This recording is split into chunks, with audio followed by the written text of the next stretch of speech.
주소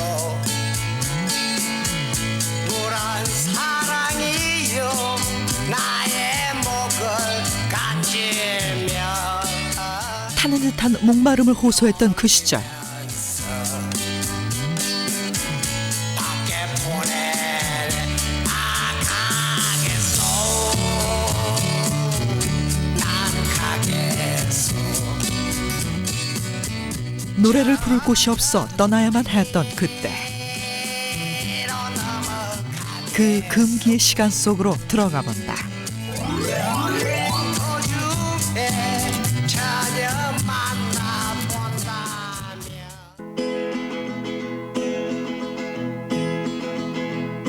장막을 그들아 1974년 노래 한 곡이 세상에 나왔다. 세상을 보자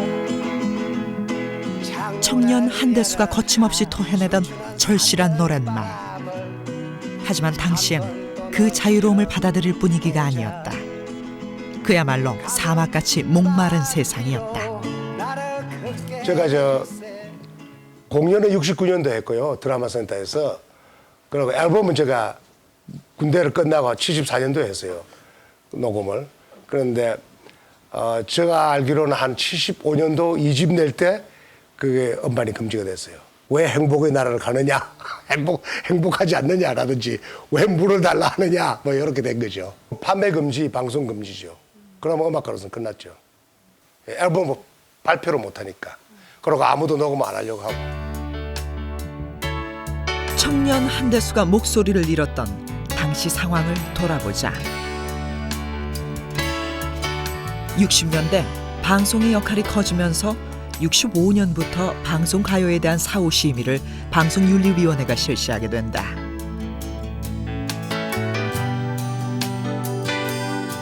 68년부터는 한국예술문화윤리위원회에서 가요에 대한 사전 사후 심의를 실시, 음반 제작 및 판매까지 금지시켰다.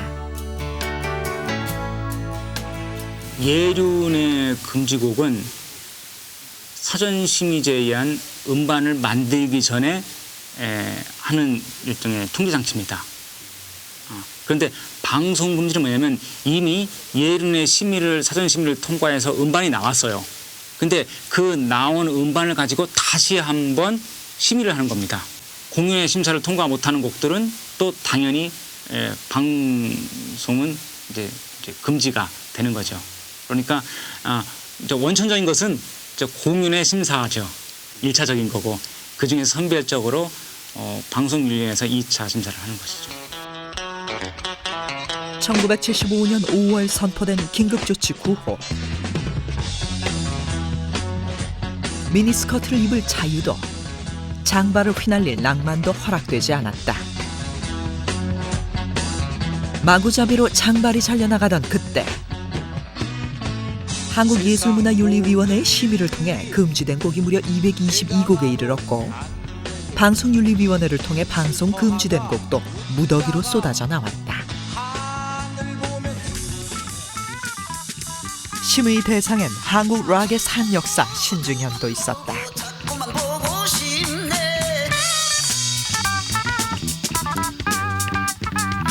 아름다운 그 모습을 자꾸만 보고 싶네 모두 사랑하네 한 번 듣고 두 번 듣고 자꾸만 듣고 싶었던 그의 곡 미인 역시 금지곡이라는 꼬리표를 달게 된다. 공식적인 금지 사유는 가사 저속과 퇴폐. 하지만 우린 안다. 그저 대외적인 명분일 뿐이라는 걸.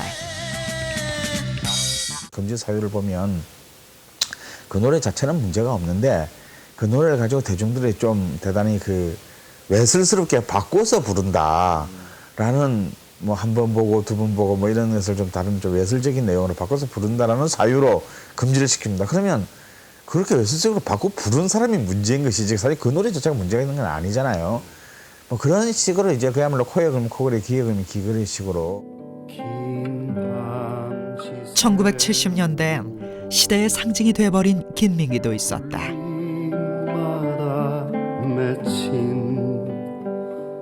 그의 이름은 곧 시대의 아픔이자 저항이 되었다. 아침 이슬 수많은 금지곡 중에 그의 노래 아침 이슬이 추가된 건 어쩌면 당연한 일이었다. 영문도 모른 채 아침 이슬은 금지곡 선고를 받았었다. 퇴폐적이라는 이유도 불온하다는 명목도 없었다. 아침 이슬만은 아니었다. 어디 가는 거야? 저기 고래를 잡으러요. 고래? 네? 저기 고래. 저기. 아니 저기 버스지 어떻게 고래 인마? 아니 저기 고래예요. 야야야야. 얼렁뚱땅 하지 말고 나와. 저 고래 잡으러 갑니다. 아니 학생. 당시 10만이 넘는 관객몰이 성공한 영화 바보들의 행진. 술 마시고 노래하고 춤을 춰봐도 가슴에 송창식의 곡 고래 사냥과 웨블러는 영화 내용과 절묘하게 맞아떨어졌다. 대중의 사랑을 받았던 두 곡 역시 어느 날 금지되었다. 공식적인 금지 사유는 방송 부적합. 그런데 공식적인 사유 그대로 노래는 방송에서만 자취를 감췄다.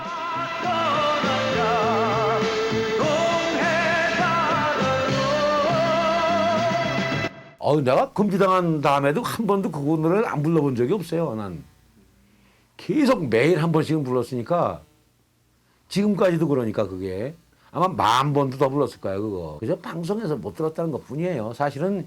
그리고 금지곡에 대해서 금지곡이라는 것에 대해서 반발하는 세력도 또 있었기 때문에 더 일부러 많이 불렀던 사람들도 많고. 그렇다면 금지곡의 역사는 어떨까? 그 뿌리부터가 어이없다.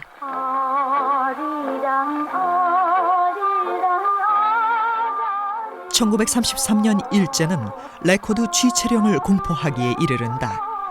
조금이라도 민족적인 정서를 담은 노래는 부를 수 없었다. 태생부터 금지곡은 통제 정책의 산물이었다. 아리랑은 사실 처음에는 일본 사람들이 그 뜻을 몰랐습니다. 그래서 처음에는 이렇게 부르도록 뒀어요. 그런데 이제 나운규의 영화 아리랑이 나오면서부터 이것이 이제 민족 사상이 굉장히 강하게 배인 것이라는 그런 생각을 하게 됩니다. 민족 정신이 그렇게 담긴 아리랑 영화의 그 영향을 입어가지고 그 뒤로부터서는 아리랑이 이제 아리랑이라는 노래가 나올 때는 가사 검열을 많이 하게 되고 금지하게 되고 그렇게 됐었죠.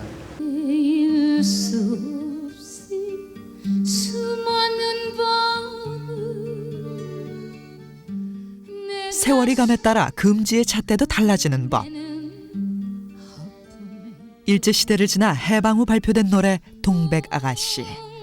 1964년 신성일 엄앵란 주연의 영화 주제곡으로 전 국민의 사랑을 받았던 이 노래가 금지된 이유는 바로 일본 음계를 사용한 외색풍 가요라는 것.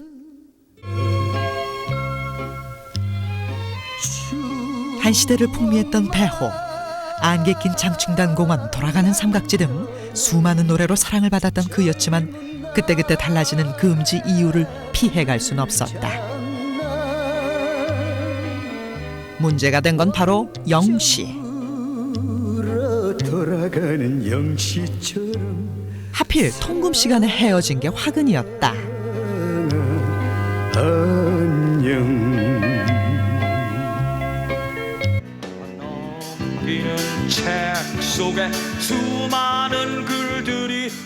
퇴폐와 저속이 공식적인 금지 사유였던 이장희의 그 건너.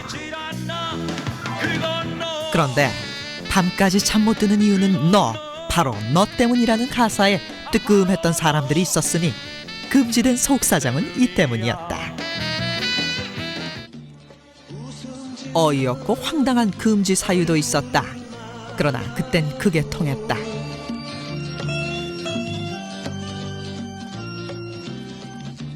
장발단속에 걸린 이정선의 앨범. 단정하게 이발한 후에야 공식적인 첫 앨범은 햇빛을 볼 수 있었다.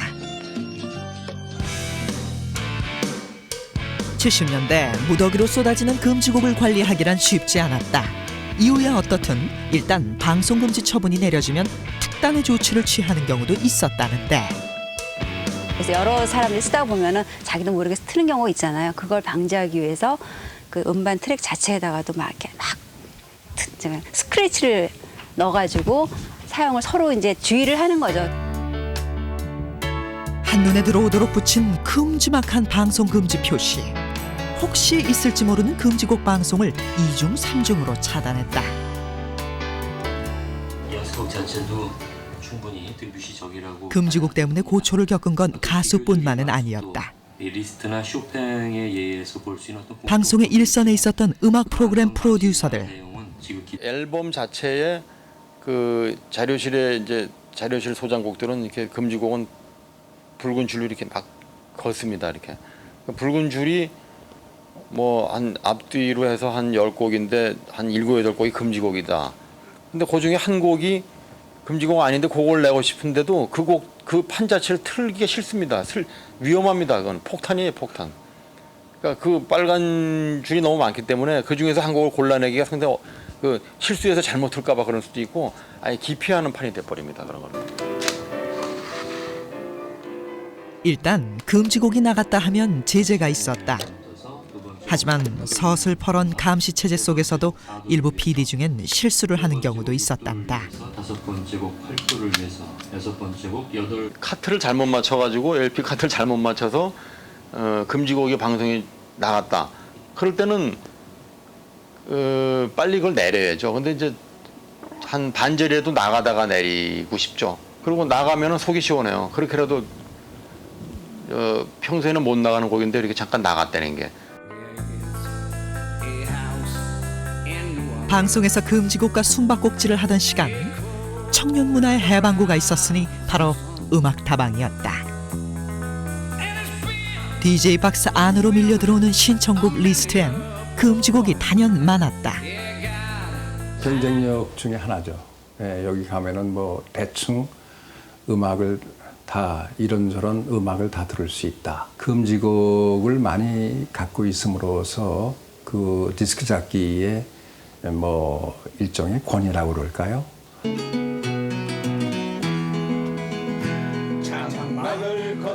그렇다면 당시 금지곡과 함께 청년기를 보냈던 세대들에겐 어떤 기억들이 남아있을까? 금지곡이라고 이렇게 차트가 나왔잖아요. 반 이상이 어머 그게 금지곡이었었나? 몰랐던 게 더 많았어요. 금지곡들만 따로 모아가지고 그것을 이제 옴니버스식으로 판을 그러니까 테이프죠 그 당시 테이프를 따로 해가지고 저희는 이제 그것을 듣고 다니고 그 악보도 구하지 못하기 때문에 이제 그 백지 노트에다가 가사에 코드 위에만 써가지고 그거 복사하고 가지고 다니는 것만으로도 우리에게는 행복이었습니다 그때가. 그랬다. 금단의 열매는 달콤하다고 했던가.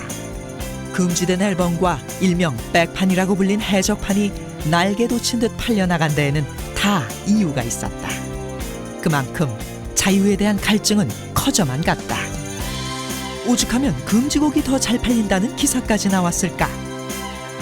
금지곡을 팔 수가 없으니까 그 금지곡을 이렇게 넣어가지고 이제 백판을 많이 만들어가지고 그 음성적으로 거래도 하고 그랬는데 주로 뭐 청계천 도매상을 중심으로 해서 음성적으로 거래했으니까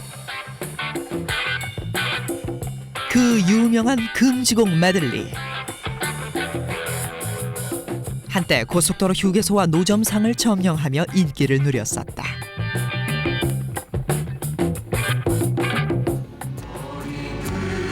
87년 6월 전국은 민주화의 열기로 달아올랐다.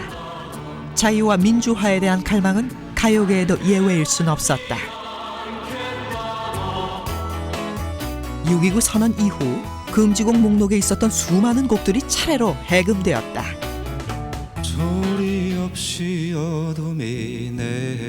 하지만 표현의 자유를 완전히 찾은 건 아니었다.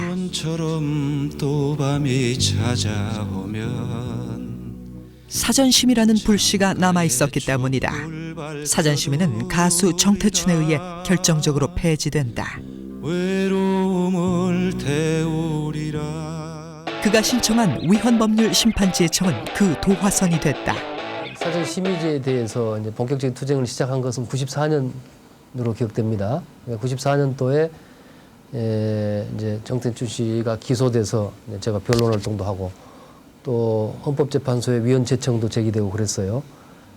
그런데 그 후에 음반 및 비디오에 관한 법률 이 해당 조항이 이 헌법에 위반된다 하는 결정을 내려서 최종적으로 이제 이미 지나간 역사가 된 것이었지만은 사전심의제가 헌법에 어긋나는 것이다 하는 그런 공적인 판단이 내려진 거죠. 올해로 꼭 10주년을 맞이하는 사전심의제 폐지.